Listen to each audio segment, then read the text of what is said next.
तुम्ही मला सांगा. हो, तुम्हालाच म्हणतोय. तुम्ही व्हिडिओ पाहता, ऐकताय ना, तुम्हालाच म्हणतोय, की एखाद्या ठिकाणी घटना किंवा काही घडलं असेल, तिथं मग ते चूक आहे की बरोबर आहे? हे महत्त्वाचं आहे, की त्या ठिकाणी योग्य वेळी योग्य निर्णय घेणं महत्त्वाचं आहे? प्रश्न ऐकलात? परत एकदा सांगू? पहा, एखाद्या ठिकाणी एखादी गोष्ट चूक आहे किंवा बरोबर आहे, हे महत्त्वाचं आहे, की त्याच ठिकाणी योग्य वेळी योग्य निर्णय घेणं महत्त्वाचं आहे? कळलं ना प्रश्न? कोड्यात पडलात का? नका पडू ना. मी साधी गोष्ट सांगतोय तुम्हाला त्याच्यामध्ये, की काय महत्त्वाचं आहे.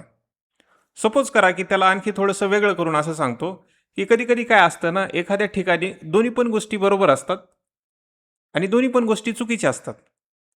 पण निर्णय घ्यायचा असतो. ठीक आहे? निर्णय घ्यायचा असतो आणि तो निर्णय एकच असतो. म्हणजे 2 गोष्टी बरोबर आहेत. त्यातला एकच निर्णय घ्यायचा आहे. 2 गोष्टी चुकीच्या आहेत. त्यातला पण एकच निर्णय घ्यायचा आहे. असतं ना असं? मग तो पहिला प्रश्न काय महत्वाचा आहे? येते उत्तर समजते तुम्हाला? का ट्विस्ट होते जरा? होत असेल तर चांगली गोष्ट आहे. कारण यालाच इथिक्स म्हणतात पहा. यालाच इथिक्स म्हणतात. आता तुम्ही विद्यार्थी असो अथवा कुणीही असो पहा. अशा ज्या आसपास घटना घडतात, त्याच्यातूनच आपण शिकून काहीतरी करण्याचा प्रयत्न करतो. मग तीच प्रॅक्टिकॅलिटी, तीच वास्तविकता जर उत्तरामध्ये यायला लागले, तर तुम्हाला गुण मिळतात. म्हणजे जे विद्यार्थी आहेत त्यांना मिळतील आणि बाकींना शिकायला बी मिळतं.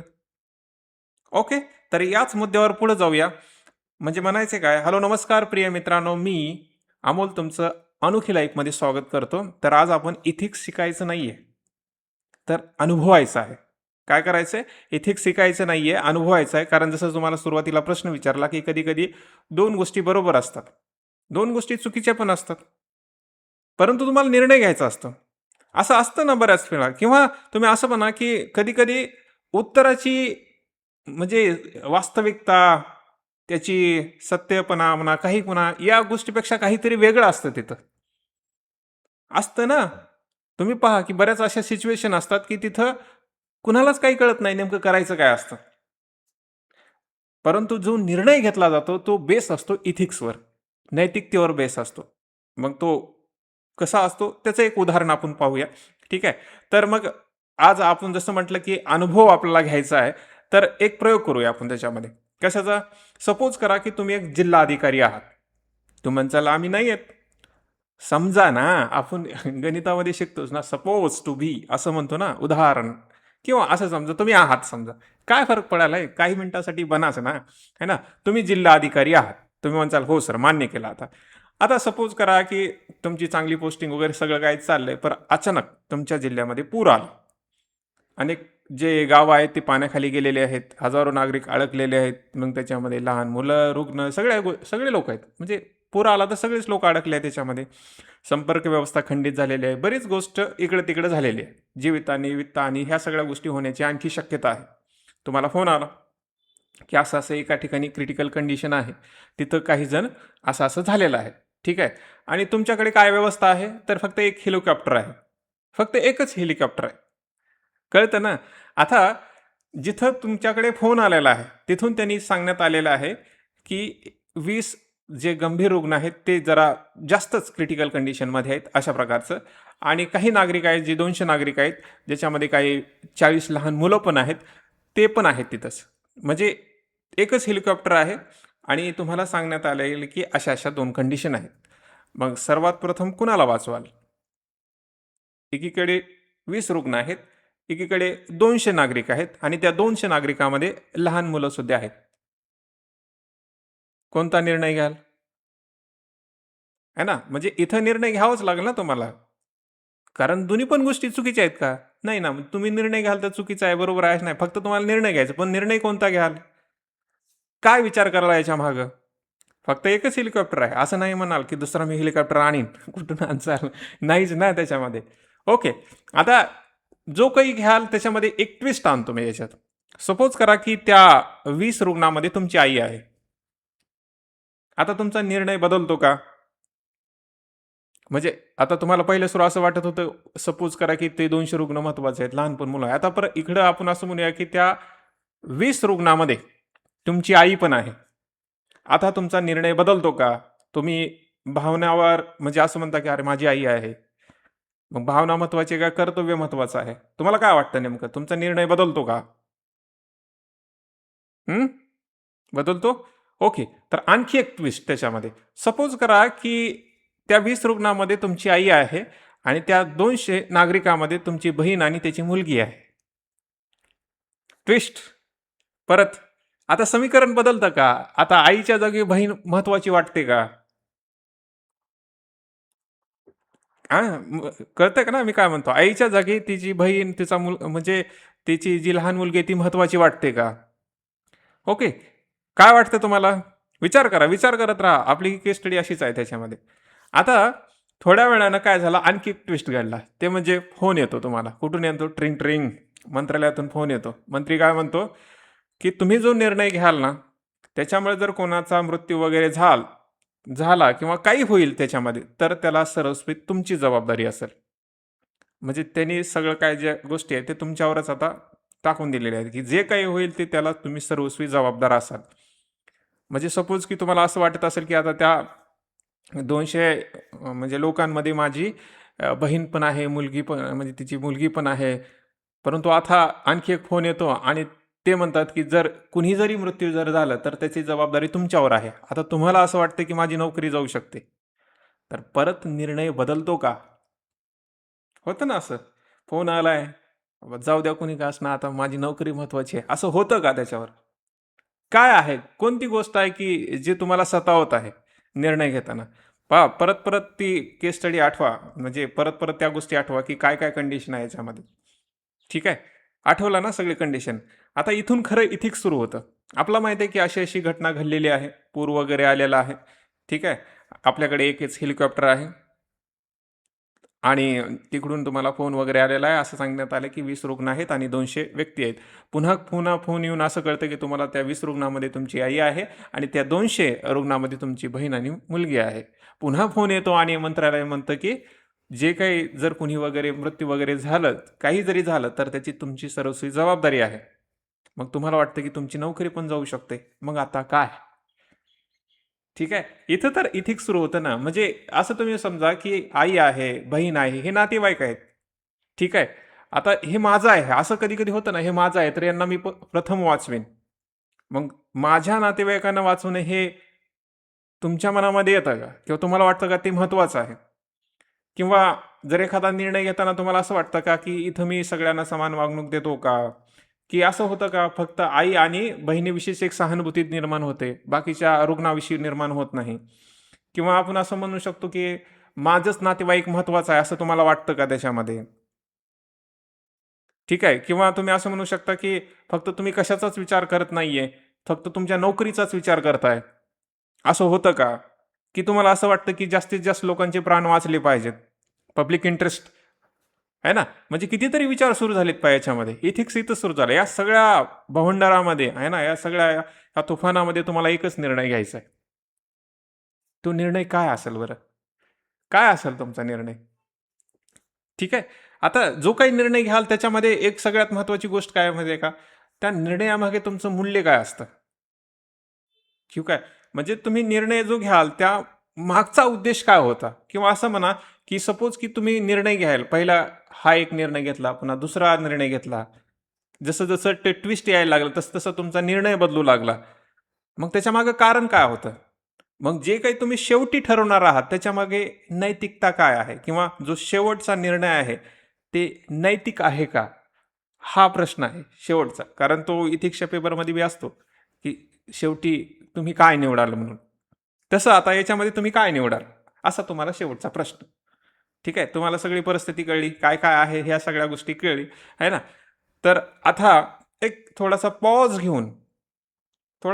घेऊन, की निर्णय काय घेता येईल यावर विचार करा. काय घेता येईल बरं निर्णय? म्हणजे काय महत्त्वाचं ठरतं जीवनामध्ये किंवा तुम्ही जे एक जिल्हा अधिकारी आहात ना, पहा परत एकदा आपण उच्चारतोय. तुम्ही एक जिल्हा अधिकारी आहात, जिल्हा अधिकारी आहात. तुमचं कर्तव्य महत्त्वाचं आहे, तुमची जबाबदारी महत्त्वाची आहे, तुमचे आई-वडील महत्त्वाचे आहेत, की आणखी काय महत्त्वाचं आहे? का तुमचा एक्झिस्टन्सचा प्रश्न महत्त्वाचा आहे? कोणता प्रश्न? माझी नोकरी गेली तर? काय महत्त्वाचं आहे? काय नैतिक आहे? काय नैतिक आहे बरं? विचार करा. विचार करा, विचार. आता इथं काही जण मग इथं बरेच वेळा म्हणजे हा संविधानाचा मुद्दा आणतील, कायदेशीर गोष्टी आणतील त्याच्यामध्ये किंवा काहीतरी वेगळा विचार करतील. चांगली गोष्ट आहे. विचार करा, पण निर्णय तुम्हाला घ्यायचा आहे. ठीक आहे? निर्णय तुम्हाला घ्यायचा आहे. घ्यायचे का नाही? घेतला का? नैतिकदृष्ट्या योग्य तो निर्णय तुम्ही घेतला का? घेतला का नाही? अरे सांगा ना. है ना? तुम्ही म्हणसाल की तुम्ही त्या व्हिडिओमध्ये बोलताय. आम्ही कसं सांगणार तुम्हाला? ठीक आहे. पण काही असेल तर मला जे योग्य वाटतं तो मी तुम्हाला निर्णय सांगतो. तुमचा निर्णय तुमच्यापाशी असू द्या. ठीक आहे. माझा जो नैतिक निर्णय असेल तो असा असेल पहा की पर्याय बी. ठीक आहे. तो कोणतो? की 200 नागरिकांना वाचवणे. आता 200 नागरिकांना वाचवणे याच्यामुळं नाही की त्याच्यामध्ये माझी बहीण आहे किंवा त्याची मुलगी आहे. त्याच्यामध्ये अशी एक कंडिशन आहे की त्याच्यामध्ये 40 लहान मुलं आहेत. ठीक आहे. आणि तो तुम्हाला पण पब्लिक इंटरेस्टचा हा एक कन्सेप्ट पण माहिती आहे तुम्हाला की जास्तीत जास्त लोकांचे जे काही हित आहे ते सर्वोच्च हित असं बी मानतो आपण त्याच्यामध्ये. तो हॅपीनेसचा बी कन्सेप्ट काही जणाला माहिती आहे. आहे ना?